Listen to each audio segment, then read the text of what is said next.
আজ জুমার রাত, বৃহস্পতিবার সন্ধ্যা থেকে জুমার দিনের কাউন্ট শুরু হয়ে যায় চান্দ্রবর্ষ অনুপাতে। এই জন্য ইসলামী শরিয়া যখন দিন গণনা করে তখন সূর্য অস্ত যাওয়া থেকে সেই গণনা শুরু হয়। সেই হিসেবে বৃহস্পতিবার সূর্য অস্ত যাওয়া মানে বৃহস্পতিবার দিন শেষ আর নতুন দিন শুরু, যার কারণে আমরা ইতিমধ্যে জুমার দিন বা শুক্রবারে প্রবেশ করে গেছি। আগামী সন্ধ্যা পর্যন্ত অর্থাৎ জুমাবার সন্ধ্যা পর্যন্ত সূর্য ডুবার আগ পর্যন্ত এই পুরা সময়টুকু জুমাবারের মধ্যে গণ্য। আর জুমাবার এবং শুক্রবারের অন্যতম একটা গুরুত্বপূর্ণ শ্রেষ্ঠতম আমল হলো এই দিনে বেশি বেশি করে দুরূদ পাঠ করা, সেটা রাতে এবং দিনে। আল্লাহ রাব্বুল আলামিন আমাদেরকে জীবনের প্রত্যেক জুমার দিনে, প্রতি সপ্তাহে শুক্রবারে এই মহা গুরুত্বপূর্ণ আমলটি করার তৌফিক দান করুন। নবী করিম সাল্লাল্লাহু আলাইহি সাল্লাম বলেছেন, আকসিরু আলাইয়া মিনাস সালাতি মিন ইয়াউমিল জুমআতি ওয়া লাইলাতিল জুমআহ, তোমরা আমার প্রতি দুরূদ পাঠাও, আমার প্রতি তোমরা দুরূদ পাঠাও জুমার রাতে এবং জুমার দিনে। ফাইন্না সালাতাকুম মা'রুদাতুন আলাই, কারণ তোমাদের যে দুরূদ পাঠ, এই দুরূদ পাঠের আমলটি আল্লাহর ফেরেশতাদের মাধ্যমে আমার সামনে নিবেদন করা হয়, উপস্থাপন করা হয়। এই জন্য ভাইরা আমার, প্রত্যেক সপ্তাহে বৃহস্পতিবার সন্ধ্যা থেকে নিয়ে জুমাবার সন্ধ্যা পর্যন্ত বেশি বেশি করে আমরা দুরূদ পাঠের চেষ্টা করব ইনশাআল্লাহ।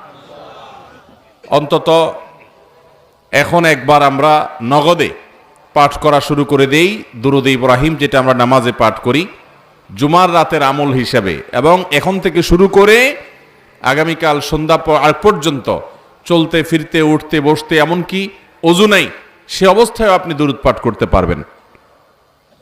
একবার যদি কেউ দুরূদ পাঠ করে, নবী করিম সাল্লাল্লাহু আলাইহি সাল্লাম বলেছেন, মান সাল্লা আলাইয়া মাররাতান, যে ব্যক্তি আমার প্রতি একবার দুরূদ পাঠ করে, সাল্লাল্লাহু আলাইহি আশরা, আল্লাহ রাব্বুল আলামিন তার প্রতি 10 বার রহমত নাজিল করেন। এই জন্য দুরূদ পাঠের আমলটা বেশি বেশি করব তো ইনশাআল্লাহ। আল্লাহর জমিনে যত জিকির আছে, যত দোয়া আছে, এর মধ্যে অন্যতম শ্রেষ্ঠ দোয়াগুলোর একটি হলো, অন্যতম শ্রেষ্ঠ জিকিরের একটি হলো দুরূদ পাঠ করা। এক সাহাবী প্রশ্ন করেছেন, ইয়া রাসূলুল্লাহ, আমি আমার দোয়ার মধ্যে আমার নিজের জন্য, সন্তান সন্ততির জন্য, পরিবারের জন্য, সুস্থতার জন্য নানা উদ্দেশ্যে আল্লাহর কাছে দোয়া নিবেদন করব, এর মধ্যে আপনার জন্য কত পার্সেন্ট দোয়া বরাদ্দ রাখবো যে আল্লাহ যেন আপনার প্রতি রহমত নাজিল করে? আল্লাহ তাআলা তার হাবিবের প্রতি এমনিতেই রহমত নাজিল করবেন, আমরা দোয়া করলেও করবেন, না করলেও, কিন্তু আমরা তার প্রতি দোয়ার নিবেদন করার, তার জন্য দোয়ার নিবেদন আল্লাহর কাছে করলাম, দুরূদ পাঠ করলাম, এর মাধ্যমে আমরা নিজেরা সৌভাগ্যবান হব।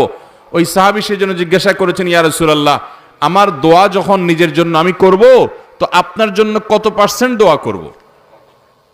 3 ভাগের 1 ভাগ, 4 ভাগের 1 ভাগ, অর্ধেক, কি পরিমাণ?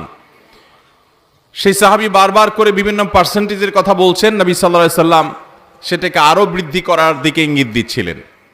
একটা পর্যায়ে যখন তিনি জানালেন যে আমি আমার পুরো দোয়ার সবটুকু জুড়ে আপনার জন্য দোয়া যদি নিবেদন করি, তখন নবী সাল্লাল্লাহু আলাইহি সাল্লাম বলেছেন, ইদান তুকফা হাম্মুক ওয়া তুগফার যামবুক, তাহলে তোমার সমস্ত পেরেশানি দূর হয়ে যাবে, সকল গুনাহ তোমার মাফ হয়ে যাবে।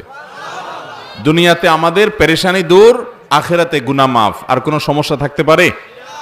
এজন্য মুসলমান কখনো দুরুদের আমল ছাড়বে। এখন আমরা দুরুদ পড়ি, ওই মিলাদের অনুষ্ঠান করলে তখন ইয়া নবী সালাম আলাইকা সবাই মিলে, আর এছাড়া দুরুদ পাঠের আমলটা আমাদের দ্বারা হয় না। জীবনে কোনো সপ্তাহে বৃহস্পতিবার সন্ধ্যা থেকে নিয়ে শুক্রবার সন্ধ্যা পর্যন্ত দুরুদ পাঠের আমলটা কখনো ছাড়বো না ইনশাআল্লাহ। পরিবারকে অভ্যস্ত করবেন, বাচ্চাদেরকে স্মরণ করায় দিবেন, স্বামী স্ত্রী একে অন্যকে স্মরণ করায় দিবেন যে জুমার দিন শুরু হয়ে গেছে, দুরূদ পাঠের আমল। নবীজি বলেছেন, আকসিরু আলাইয়া মিনাস সালাতি মিন ইয়াউমিল জুমআতি ওয়া লাইলাতিল জুমআহ জুমার রাত আর জুমার দিনে আমার প্রতি বেশি বেশি দুরূদ পাঠ করবে। এই জন্য উনি নিজেই বলেছেন এটা দুরূদ পাঠের জন্য শ্রেষ্ঠ সিজন এবং মৌসুম। চেষ্টা করবো তো ইনশাআল্লাহ, যেখানে থাকি যে অবস্থায় থাকি জুমার দিন আসবে দুরূদ পাঠের আমলটা ভুলবো, চলতে ফিরতে উঠতে বসতে শুয়ে শুয়ে, যেহেতু জুমার দিন চলছে, জুমার রাত চলছে, আমাদের দুরূদ অব্যাহত থাকবে। আল্লাহ আমাদের সবাইকে তৌফিক দান করুন।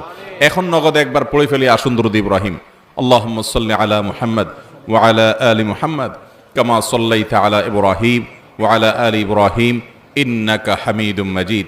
আল্লাহুম্মা বারিক আলা মুহাম্মদ ওয়া আলা আলি মুহাম্মদ কামা বারাকতা আলা ইব্রাহিম ওয়া আলা আলি ইব্রাহিম ইন্নাকা হামিদুম মাজিদ। এই আমলটা সবসময় করবো তো ইনশাআল্লাহ। ভাইরা আমার, আপনি আর 2-4 জন মানুষকে শিখাই দিবেন, জীবনে যেন কেউ না ছাড়ে। তাহলে তিনি যতদিন এই আমলটা করতে থাকবেন, ইলমুন ইউনতাফাউ বিহি, এই হাদিসের আলোকে আপনার ইলম থেকে সে উপকৃত হবে, আল্লাহ তাআলা তাকে তো সওয়াব দিবেনই, আপনি যে শিখাই দিলেন সেজন্য আপনিও সওয়াব পাবেন। সবাই চেষ্টা করব তো ইনশাআল্লাহ। এই মাহফিলে যারা আসছে আমরা অন্যদের কাছে পৌঁছাই দিব, অন্যদেরকে জানাই দিব, তারাও যেন করে, পরিবার লোকদেরকে উদ্বুদ্ধ করব। জুমার দিন দুরূদ পাঠের দিন, ঠিক আছে তো ইনশাআল্লাহ। আল্লাহ আমাদের সবাইকে তৌফিক দান করুন। মোহতারাম হাজরিন, জুমার রাত খুব বেশি গভীর করা যাবে না। জুমার দিন বিশেষ করে রাতে তাড়াতাড়ি ঘুমোতে হবে। কেন? কারণ জুমার দিনের ফজরের নামাজের যে গুরুত্ব, আল্লাহর জমিনে ওই ওয়াক্তের নামাজের মতো গুরুত্ব আরেকটা নামাজের নাই। নবী করিম সাল্লাল্লাহু আলাইহি ওয়াসাল্লাম বলেছেন, আফদালুস সালাতি সালাতুল ফজরি মাআল জামাআতি ইয়াউমাল জুমআহ। জুমার দিন ফজরের সালাত জামাতের সাথে পুরুষদের জন্য আদায় করা, এটা হলো আফদালুস সালাওয়াত, সকল নামাজের মধ্যে সবচেয়ে উত্তম মর্যাদাপূর্ণ নামাজ জুমার দিনের ফজরের নামাজ। আর আমাদের দেশে মসজিদগুলোতে দেখবেন জুমার দিনে ফজর নামাজে মুসল্লির সংখ্যা সবচাইতে,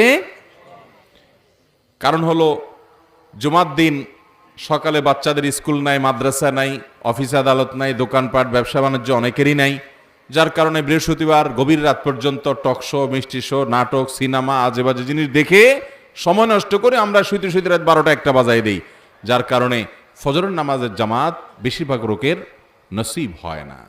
অতএব ভাইরা আমার, জুমার দিনের ফজর নামাজ পড়ার নিয়তে জুমার রাতে অর্থাৎ বৃহস্পতিবার দিবাগত রাতে তাড়াতাড়ি ঘুমায় পড়বো। মনে থাকবে তো ইনশাআল্লাহ। আল্লাহ আমাদেরকে তৌফিক দান করুন। এখন নগদ একবার পড়ে ফেলি আসুন দুরূদ ইব্রাহিম। আল্লাহুম্মা সাল্লি আলা মুহাম্মদ ওয়া আলা আলি মুহাম্মদ কামা সাল্লাইতা আলা ইব্রাহিম ওয়া আলা আলি ইব্রাহিম ইন্নাকা হামিদুম মাজিদ। আল্লাহুম্মা বারিক আলা মুহাম্মদ ওয়া আলা আলি মুহাম্মদ কামা বারাকতা আলা ইব্রাহিম ওয়া আলা আলি ইব্রাহিম ইন্নাকা হামিদুম মাজিদ।